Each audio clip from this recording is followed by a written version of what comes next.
absolute island paradise. That was my expectation in the Maldives, and I have to say, I think it lives up to it if you're willing to pay.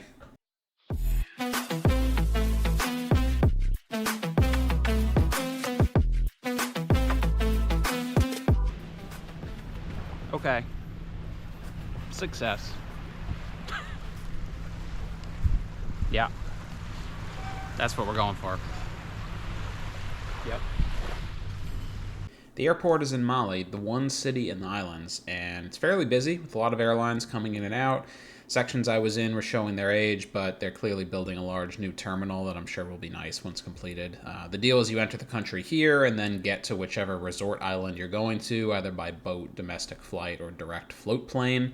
My resort island was near another major island, so I took a small, short domestic flight, followed by a boat ride, all arranged by my resort on my behalf. I stayed at the Sun Island Resort, which actually rebranded while I was there to the Villa Park Resort on Sun Island.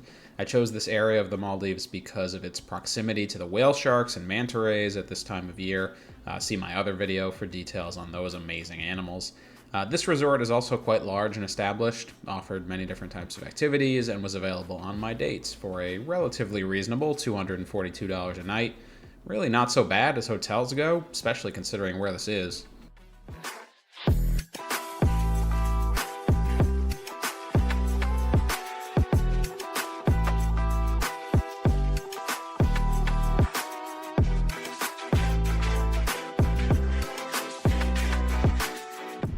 This is satisfactory. It's okay, you know. I wish there were more humans, some garbage, something, you know, creature comforts. I don't know what exactly I'm on. It's like the prow of a ship that they built up on like a platform that I walked up to. We're currently at the end of the island. This is the tip. That's the only part of the island you're allowed to use a drone. If I had mine. I don't think Saudi Arabia would have taken nicely to my carrying that around, so I didn't bring it with me on this trip. Most people hear Maldives and they think $2,000 a night overwater bungalow. And yeah, they have those. And they look pretty sweet, but most of the rooms on the island are not that. I was in one of the cheapest categories, but it was perfectly nice, just not directly on the beach. So blast of heat, and then because it's so nice out, quote unquote nice out, all the time here, the showers and bathrooms and stuff are just kind of outside. The default setting here seems to be about 90 degrees and 100% humidity, so walking around soaking wet, definitely the pro move. The climate is also prone to short but intense storms, which I learned on my first full day. Pretty much everything I'm wearing is waterproof. I will say, I might get blown off the jetty. I might. I think all the people that are in these houses probably think I'm an idiot. Am I an idiot? Maybe. Maybe.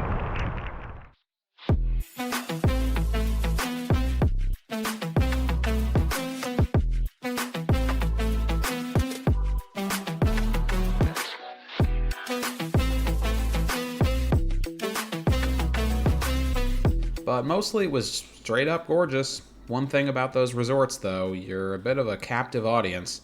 There's nothing else on the island, so while the food was really very impressive, the prices are absolute highway robbery. If I was going to do it again, I'd get the full board included with the room price and just eat at the buffet for every meal. It's expensive, but my God, ad hoc at other restaurants or the buffet is way worse. We're talking each meal being $50 to $100 per person. This is where they get you. But yeah, I kind of ate like a king as a result, so I guess I can't complain too much. The closest landmass to the Maldives is India, so it was mountains of seafood and Indian cuisine. Amazing.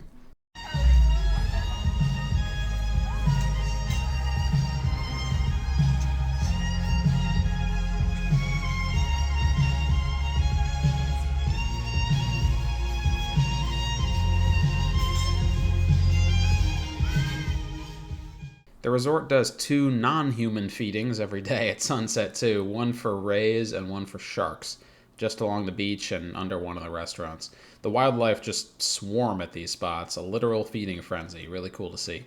And makes you think about what's in there with you when you're swimming at the beach during the day.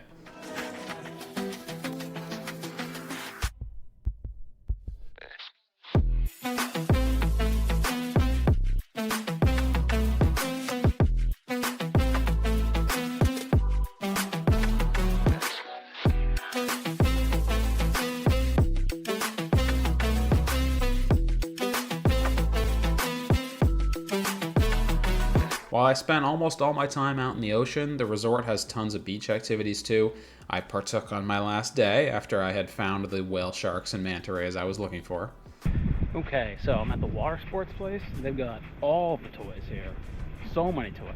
And they're all so expensive.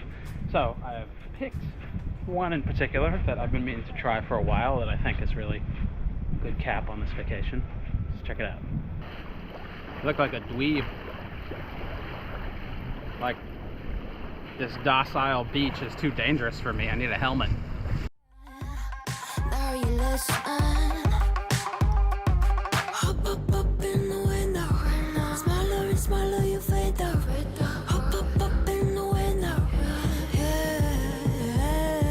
You cannot get my vibe, no, there's no way. I'm flying high above all your gravity, trying to bring me down, but I'll never stay. Hey, hey, watch me levitate. You cannot get my vibe, no, there's no way. You can say what you want, call me insane, trying to bring me down, but I'll never stay. Hey, hey, watch me levitate. Watch me levitate. Hey, hey, watch me levitate. Try to paint me like a no-name, so sorry, but we're not the same. No, we're not the same.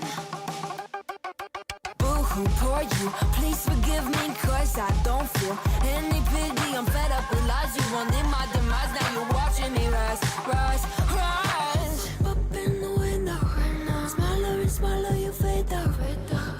Up in the window, yeah. You cannot get my vibe, no, there's no way. I'm flying high above all your gravity, trying to bring me down, but I'll never stay.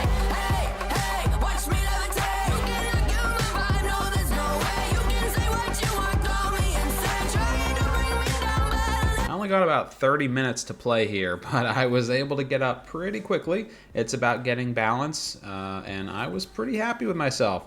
Of course, once I was finished, the guide decided to show me how it's done.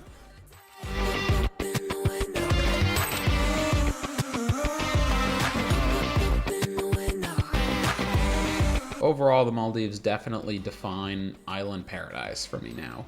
Its beauty, exclusivity, and proximity to crazy wildlife really make it stand out. But it is not close to the US, and it's very expensive, so I'll be on the lookout for alternatives. There's a lot of beautiful water in the world, so I'm not necessarily convinced you need to come here for this experience. Just that if you do, it'll live up to your expectations, both the pros and the cons.